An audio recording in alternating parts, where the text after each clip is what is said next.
I'm sorry, everyone. Okay. So, hi. Hi, guys. Oh, can I move me over here? Okay. Yes, I can. All right. So, oh my God. So, guys, this is going to be a little different than usual. Lisa is she's not down for the count per se, and she's not any like bad situations. When she comes back, she will be able to talk about it if she chooses to. So it would be towards like the other stuff we talk about and everything. But with that being said, we are not on a set time or anything today, so I thought I would give us maybe some extended time because tomorrow, which is the day this video is posting for, is my birthday.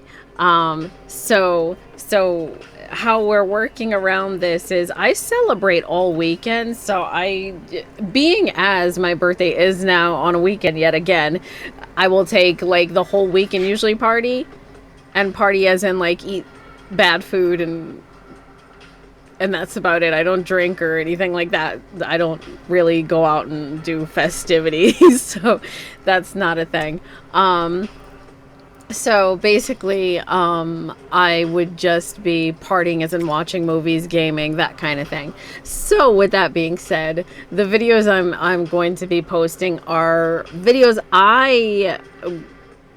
me and Lisa are usually doing the movie thing together, and we were doing the August vacation type of movies because it's the end of the summer. So forth and so on.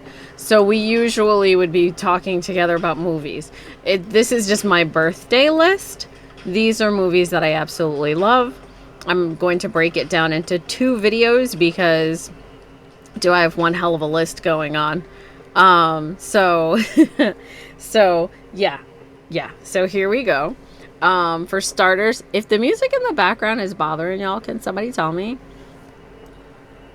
I can't hear you guys, so never mind. By the way, I'm going to be 47 tomorrow, so yeah. I was asking Daniel if I look 47, and he said no, but then he said, wait, what is 47 supposed to look like?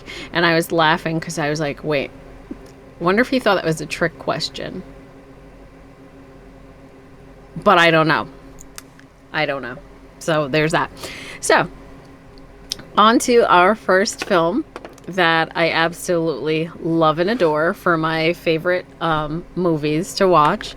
Let me give you guys the pull down bar. I will try to make this the normal way that I usually would.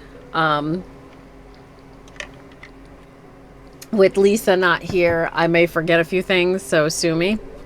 By the way, you see that's one of my birthday presents in the background. It's a giant stuffed Highland cow. It's like the same size as me. I named him. Oh God. Landon? Yeah, because he's a Highland cow. I named him Landon. That was it. So anyway, so we have first movie, we have Legend, 1985. Don't get me wrong. I know I said I'm not a fan of Tom Cruise, but hello, the Dark Lord is played by Tim Curry, and it's got Mia Sara in it. So, hello.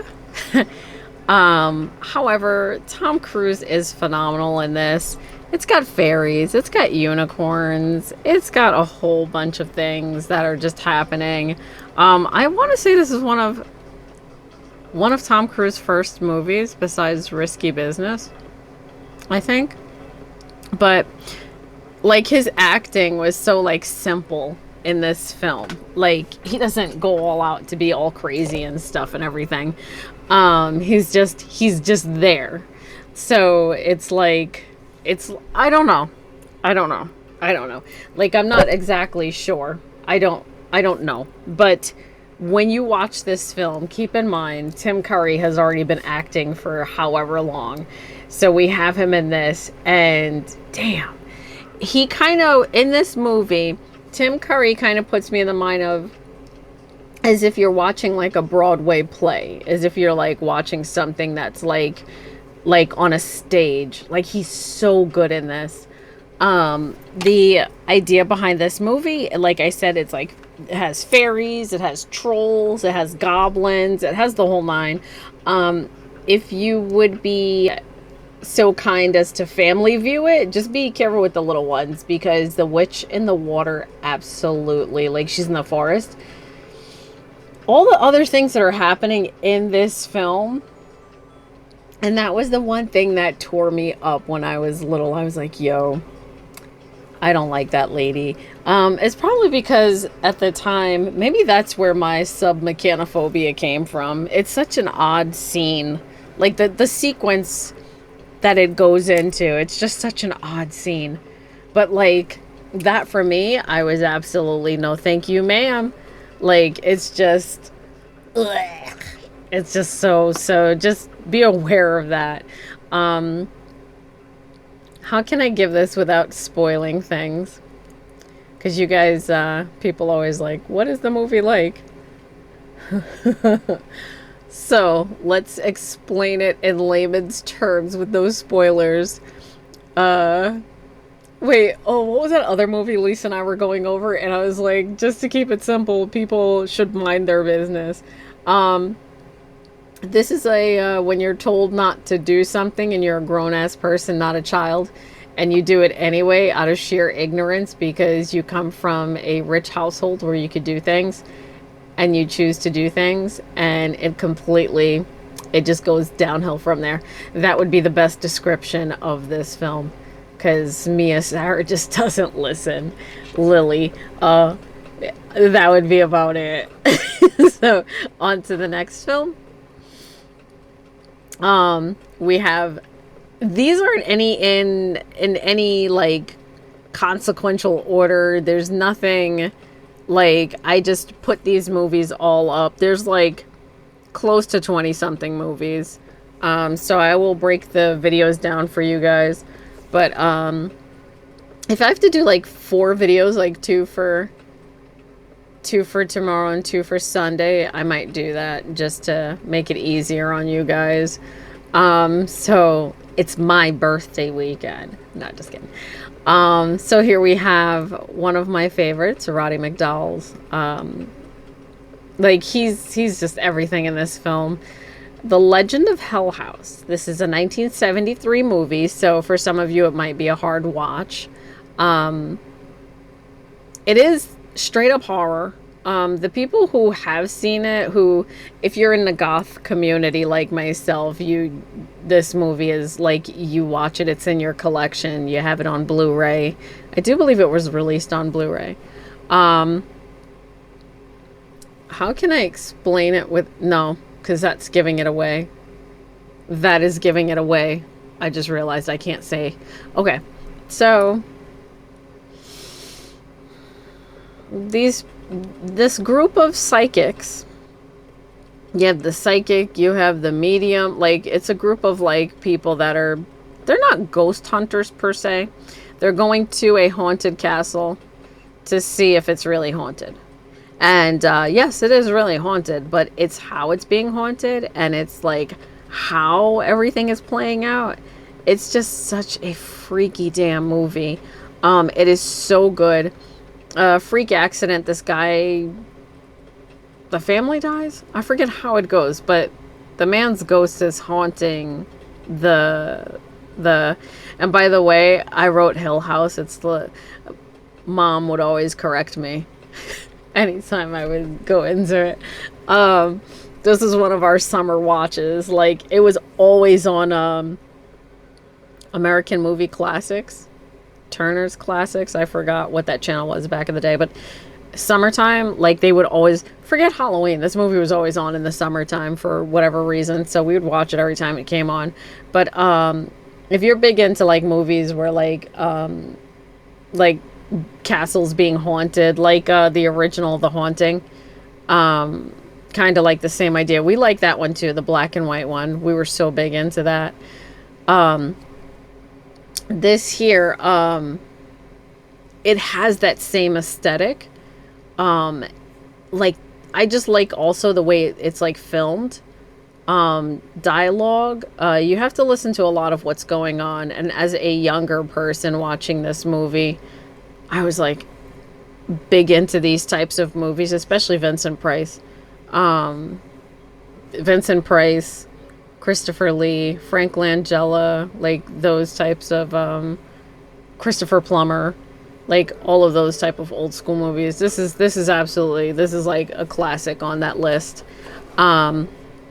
It's really good, and the way the people play off of each other, I absolutely love it. But like I said, I'm not going to give away much. Yes, the house is really haunted. The castle is really haunted. But that's all I will say, because if I go into any more, it would spoil the whole reason why the castle's being haunted. I should have put Poltergeist on this list, but I did not. So this here we have 13 ghosts. Sorry, I clicked twice. We have 13 ghosts. For those of you just like popping in or fast forwarding the video just to go through the list, I just want you to know, when you see the where to watch, I try to pop it down for you guys. If I forget to do so, please see me in the comments and say something to me, so I realize I forgot to do that. So yeah, Circene Ghost. So Lisa's son, Shane, when he was little, we had this crazed obsession with the remake. But he used to say, Mommy, Circene Ghost, Circene Ghost. And so we would pop that in to watch it. Loved it. I like the remake. Tony Shalhoub, Matthew Lillard. I will get there. Stop getting ahead of yourself, Aisha. So, this is the original, 1960s. Says it's not rated. There are a few things that happen in this movie that lead it to not be rated, because this movie is from a time where when they used to rate movies, they couldn't have certain things in there. It was black and white, so it didn't even matter. Eventually later on, it did show in color. So with that being said, I guess that's why it became not rated. Now I'm wondering about that. If anybody knows what caused the no rating on that, because it used to be an everybody movie, but now I'm like, wait a minute. So yeah, this lady right here through the entire film, like, she'll crack you up. If you're not, wait, isn't that the witch from, what's that movie? Wizard of Oz? I don't see it. I've never seen the entirety of Wizard of Oz. I always see the witch with her feet under the house kind of thing. So I honestly am like, wait, is that her? If you've seen the remake, it has nothing to do with this one. The house is haunted by 13 ghosts. There's really not much to explain, but the end of the movie, as a kid, like, talk about pooping one's pants, it's absolutely terrifying at the end. The movie's ending, and like the town drunk is standing there, and they're talking to each other, and then he breaks the fourth wall, looks into the camera, deadpan, and says something about they're coming to get you next. As a kid, that absolutely terrified me. I'm pretty sure that scene is still in there. It's kind of like how Marvel has their like 8 endings now. It's kind of like an ending like that. But it's the way the guy breaks the fourth wall and then tells you they're coming to get you next. And it's because I don't remember the ghosts going away. There's like this whole plot. I forget exactly how it goes, but I would be giving it away if I actually go into it. This here is the remake. We're not going to go too big into this. The whole idea behind this one is a little bit of a... There's all the ghosts in there. 13 Ghosts is more of a storyline that when you really look into the detailing of the storyline, here's how it goes. You fear the living more than you do the dead. And I'm just going to leave it at that. And I myself who used to go ghost hunting with my older brother, and we used to go to abandoned places, and you start to realize that some of those places, yes, they are haunted. As you further down that hole of like going to look at ghost stuff and everything, you suddenly come to the realization that ghosts aren't scary, that it's people here in the flesh that are scary. So for me, like with a lot of things that happen, like I'm like, nah, ghosts really aren't scary. It's humans. They're just horrible. So so yeah. But let me scroll there. Oh, Tubi. Look, it's free on Tubi. I should go watch that for my birthday. But yeah, so long story short, blah blah blah, yakety schmackety. It is not a if you've never seen this movie before, do yourself a favor, watch the original first and then watch this one. Very big difference, but they still will hold you, both of them. I would suggest to watch the original in the black and white before watching it in color, if you can find it. So, yeah. So, next on my love movie list is Brain Scan. If you don't know about this movie, oh my word. So this was like in the Lawnmower Man. What was that other movie? This is like Lawnmower Man had a baby with what is that movie? Shocker? I think it's Shocker, if I'm not mistaken. But also, wait, I'm pretty sure it's Shocker. But Brain Scan is absolutely amazing. First of all, I watched it with it was me and my brother. It was a few of us together, but my mom had suggested, as kids we loved Edward Furlong being John Connor, so we just wanted to watch everything with John Connor, me and my brother. And we were absolutely hooked on this movie.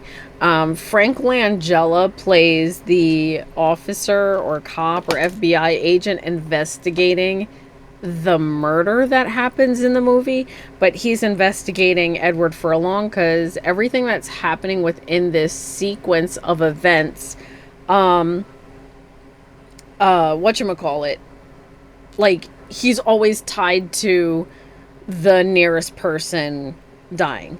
And so it's just like, what? So it's so good though. I absolutely, I love it. But like I said, it takes place in that virtual reality type gaming. If you guys see, God, some of you are going to be so young that are watching this, and that takes away from like what I'm trying to explain. So way back when, before like virtual reality glasses and you have like, you know, your two joysticks kind of thing, in the arcades we had these legit gigantic circular treadmills, and they were on rollers. And as long as you are walking in a direction, the whole platform would roll with you and move. So you didn't actually have to move. You're walking on this treadmill-like setting. If you turned, it would rotate. The whole floor would rotate with you. And you have this big headset on. And this big headset is feeding you the image. In the arcade, we were basically able to see the screen the person was seeing because that was how they set it up. But oh my god, the virtual reality setting on that, it'll make you so like nauseous. But this movie takes place in old school virtual reality of like the 90s that we used to legit have, like it was a real thing. So as you're watching this movie and you're like, oh my god, this kid has been placed, it's a supernatural type of thing, but he's been placed in settings. Now, the movie I'm talking about is Shocker. So it's like if you took Shocker, because although you've seen Lawnmower Man, you may not, like, we used to watch B-rated movies in my household all the time. 1989. So it's like if Lawnmower Man met Shocker. Shocker is this murderer who goes around killing all these women, and he's killing these women or people or whatever, but the point is he gets the electric chair in the very beginning of the movie, and instead of like dying, he proceeds to go in to the electrical current and starts taking over like all these people's like electronic items in their houses and stuff like that. This movie is absolutely so outlandish. How can you explain it? But the main bad guy who actually gets shocked is Skinner from X-Files. And I know you're probably thinking like, wait, what? It was him before he was in X-Files. I guess that's why he was in X-Files. But before you say anything bad about Shocker, just know that that's Wes Craven. So watch your mouths, because it's Wes Craven. Okay, next on my list, this one is forever in my heart. So as a child, there was this movie I absolutely loved, and it was called The Snowman. I'll give you an image. So this right here. So there was a book to it, but this is the DVD that, right? That was the cover of the DVD they did, because the VHS is a little bit different. That also might be the cover of the book as well. Yeah, okay. Here's the DVD. This is the book. This movie, do yourself a favor. You don't have to wait for Christmas time to watch it. As a kid, I was absolutely just smitten at the fact that David Bowie reads us the story. It's so good. It's just this little boy spends the evening traveling around, seeing the sights, and just befriending a snowman. It does get very, very emotional. This was... My mom had bought me the book from one of the Scholastic book fairs, and she read it to me Christmas Eve. And... like, it will forever stick with me. I had made her a painting. The painting was similar. It's one of the scenes in the movie where they go out into this field, and they're in this field of trees and such. And like, it's just such a beautiful snowy moment. And that was the painting I painted for her one Christmas. Oh man, this movie is just, it's so good. So good. But they do still have the book. The book is still available. So if you want to get something for your kids this year, it is a watch any time of year. Hopefully it'll be that for you. It'll be your favorite as well. But it was one of the greatest things David Bowie could have done for us, as David Bowie Little People fans. So let's get out of the feels, but we're still going to be in the feels because here we are with The Crow. So this will always have a big place in my heart, because I grew up in a household where Bruce Lee was the man, is the man. I even just recently got, thingamajigs. Stamps, and it was Bruce Lee stamps. So I just got them because I was like, oh my god, who doesn't love Bruce Lee? So growing up in that household, all the magazines, all the martial arts and stuff, and my dad was big into teaching us like karate and stuff like that because he was big into Bruce Lee.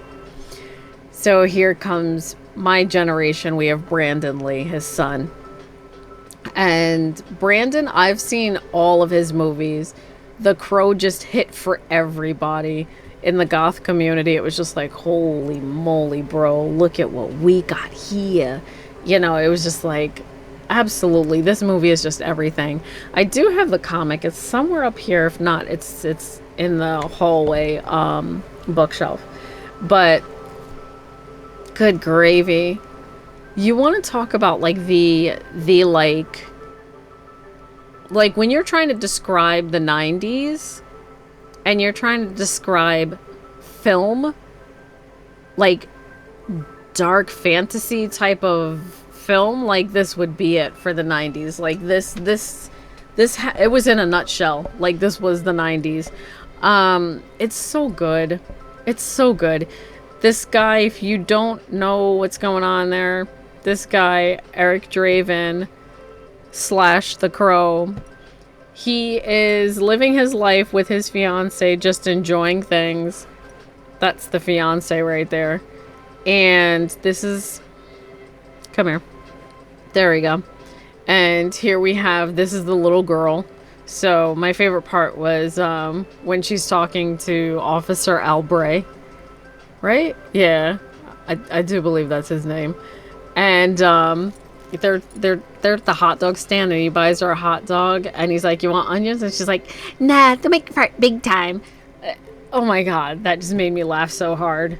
I'm never too old for a good fart joke, but they're like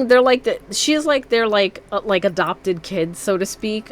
Shelley realizes she's kind of like homeless because her mom is like no good, really, Darla. And so she takes her in. So she comes and like visits them and stuff and everything. So Eric and Shelley have made this safe space not only for themselves but this little girl. And they get caught up in Devil's Night, I think they refer to it there. Pretty sure that's how it's referred to. Halloween. Mischief Night and Halloween. And things go wrong, and these people are messing around, and they go attack them. And it's not for no reason at all that they go attack them. They are there for a reason. But Eric and Shelley are not bad people. They just got caught up in a situation that put them in the middle of things. And so Eric's soul cannot rest because of what happens to him and Shelley. Because his soul cannot rest, he gains the ability, with this crow, he gains the ability to take out the peoples. But it's the way they're taken out, it's the way situations just keep unfolding in the matter. It's such a good movie. It's so good. And the scene where he's fighting the one guy and he catches the knife like that was a one and done, y'all. That was a one take sequence. Oh my god, it is so good. So here we have so The Crow soundtrack and the Lost Highway soundtrack. That's all you need in life. That's it. That's all you need. Such good soundtracks. Such good soundtracks. Oh my god. So, bear with me. This movie, so how can I... Here's the explanation here from the inventory, from this inventory of imagery, David Lynch, which if you've seen any other if you've seen Twin Peaks, you can understand why I can't explain this. Lynch fashions two separate but intersecting stories, one about a jazz musician tortured by the notion that his wife is having an affair, who suddenly finds himself accused of her murder. And then it goes into the other story. This movie, it's typical David Lynch, but I don't know, this one stuck with me. I really liked it.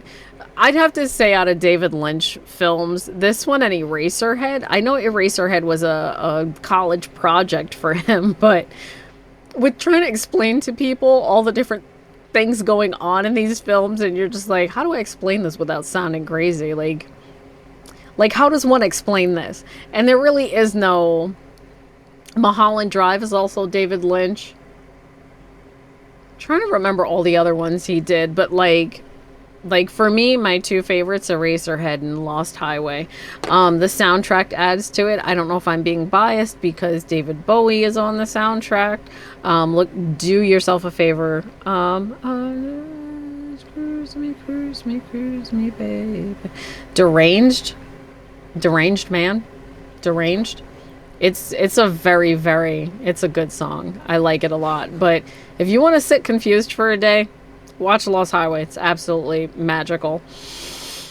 Here we have, once again, I get involved in these movies of people I really don't like. Brad Pitt. However, Holly Wood is played by Kim Basinger. This film, it's a split between our world and, like, I forget what they call where the tunes come from. I forget what they call it, but anyway, I don't think it's Cool World. It's referenced in the film, but I don't think it's. Anyway, this artist, played by my husband Gabriel Byrne, he is in prison, or in jail. Sorry, in jail. I forget what crime he had committed. He's put in jail, but he's an artist. And while he's drawing, there's a particular pen that is used for them to go back and forth. It's like a magical ink or something. I think the inkwell, I forget. Long story short, he's drawing and Holly becomes real and she's talking to him. And so he's in jail talking to her, going through the whole thing, and you're just like, what? And then eventually they end up, both worlds kind of collide. Brad Pitt is a retired veteran. This is set back in the 50s, I think. He's a retired, right? No, he's from the 50s. Gabriel Byrne is from now. Yeah, Gabriel Byrne's from now. So it's a whole thing, though. But when Brad Pitt passes, he ends up in that world. It's a whole thing to it, but it's so good. It's so, so good. I absolutely love this film because, like I said, Gabriel Byrne. Oh my God. Kim Basinger. Like, that's all you need. I used to have the poster hanging up in my room as a kid. We had, like, Spencer Gifts used to carry us a bunch of cool things. We also had Compact Disc World, and we had what was the name of that store? Sam Goody. And so I had several different posters, but the other one I gave to my brother, and I had the one poster with Hollywood, if she could, and she will. That was the tagline for the movie. So Lisa and I had discussed we had discussed several films, and I brought up Dark City. Oh, because we were talking about Rufus, what's your last name? Sewell. We had talked about something with him and then went into the whole thing. But there's the lineup in this movie is spot on. Jennifer Connelly. I didn't bring up Labyrinth in this because Labyrinth is always everywhere all the time. So I would suggest watching this movie when you can. It's free on Tubi. Crazy things are happening in this dark world, dark city. Just bizarre things.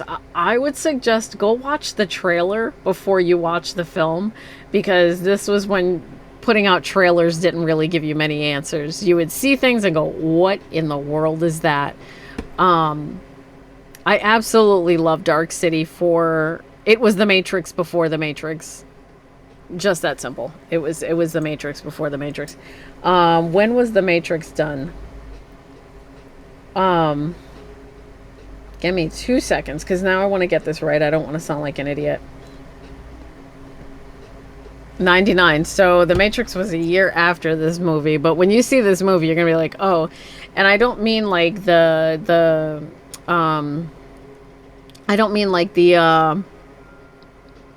how it was.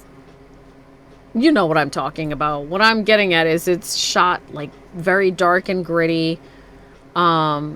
Fashion, like it's very 50s setting, but It's just so much to it. It's just so much to it. The men you see here, in these outfits, they're the ones causing the problems happening. But it's kind. That's all I'm gonna say. But Kiefer Sutherland, when you guys watched that other video, that was when I kept going with a yes, like he's very like Igor talking to Dracula kind of thing. Sorry, Dr. Frankenstein. It's so bizarre. Like, I don't know. It's his character. That's how they wrote his character up, but it's still just like so bizarre. Next on the list, I'm probably going to end this on this one and then head into another video. Like I said, I'll probably do 4 videos total for movies. There's no watch this before this. There's none of that. It's just I'm giving you the movies as I go. I know I said I won't really be covering full on movies that everybody else covers, but these are my favorite movies, and so these are the movies that I like to talk about a lot. So I just thought I would throw this bad boy in here because I watched this so much that I remember warping the tape. And my mom was like, oh my goodness, Isha. So yeah, I warped the poop out this tape. It was pretty bad. I just liked, and there's this guy now on Instagram, and the way he talks about it, it makes me so happy. Because when you watch Hellraiser, Clive Barker is so like, the way he details, the way he puts things into perspective. Clive Barker, you're a genius. Because he doesn't just do it with Hellraiser, but this is the more popular one. There's a movie as well as the comic. You could get I have the comic as well as the movie. And the book. It's called Nightbreed. And the movie portrays beautiful as evil and grotesque as good. It is a good versus evil thing, but it's so, oh my god, that movie is so awesome. I absolutely love it. I do believe I watched that before I had watched Hellraiser. But Clive Barker in our household was like a household name, like Dawn Soap. Same for David Lynch. Oh, what was that other movie he did? Something... Blue Velvet? I think that's also... yes. Lynch, David Lynch. Hellraiser raises a few points, but what I like about Hellraiser is that, like I said, it really puts into perspective. Go watch that guy on Instagram. Just type in Hellraiser thesis, I think he called it, or something.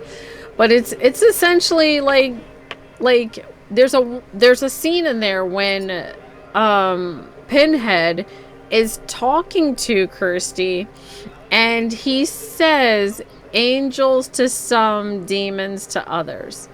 But they're neither. They're kind of like in limbo. But when you get a hold of Uncle Frank, you suddenly realize like who the real bad guy is. And it's so good. It's so good because it takes you a while to like come to terms with that. Like, oh, they aren't the problem. It's just people and their sins. So it's like, it's good. It's good. I enjoyed it. Doug Bradley. Oh, I love that man. But yeah, so anyway, I will be bringing a part 2, and then a part 3, and then a part 4, and so forth and so on. I just want to make sure you guys have enough movies to watch from my birthday movie weekend list. And peace out.